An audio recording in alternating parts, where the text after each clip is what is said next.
This week's Twyla Boost is a special one, or should we say a royal one? A very royal one. As a representative of the state's largest general farm organization, the Louisiana Farm Bureau Federation Queen spends her year representing the Federation and agriculture industry throughout the entire state at various festivals and events.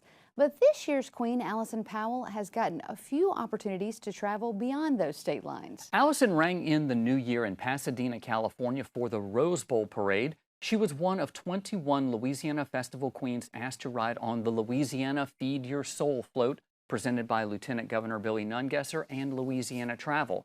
And if that wasn't cool enough on its own, Allison got to meet and ride alongside Louisiana's own Country Music Award-winning singer, Lainey Wilson. A month later, Allison repacked her bags and crown and embarked on another queenly adventure. But this time she was headed to Washington, D.C. for the annual Washington Mardi Gras celebration.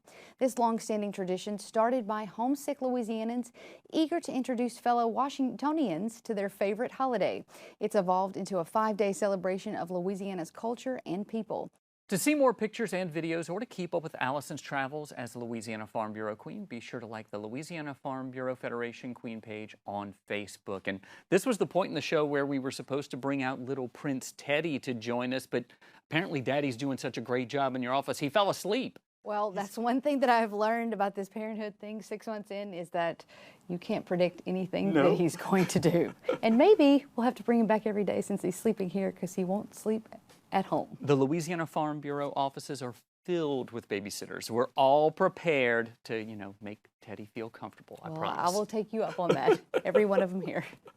Well, that does it for this edition of Twyla. Be sure to join us next week when we get kicked off this new set. That's because the FFA state officers are going to be doing our jobs and showing you all the great things their organization is doing in Louisiana. But before we go, I want to thank a few people who made this new set possible. First, Philip Yonfa at iDesign and Greg Morrow for designing and building and making this set that was just on paper for a while and on computer screens become a reality, and it's even more gorgeous in person. Ronnie Jordan, Sam Paris, Cade and Cesar at True Blue for the LED wall behind us, the lights, the cameras, just so that you can see us. And then the new open and graphics are courtesy of Digital FX. Greg Milnick and Matt Dosecki worked really hard to make all of this look so good. I'm giddy as I'm up here on this set. I know it's probably sad. It looks great. But remember that you can watch all of our stories online at twylatv.org, and be sure to like us on Facebook, follow us on Twitter, Instagram, and TikTok. And you can find all of these stories and more on our YouTube channel. Be sure to subscribe to us and turn on the notifications so you know exactly when we put out new content. New content like this set. For all of us here at Twyla, thank you for joining us. We hope to see you again right here next week.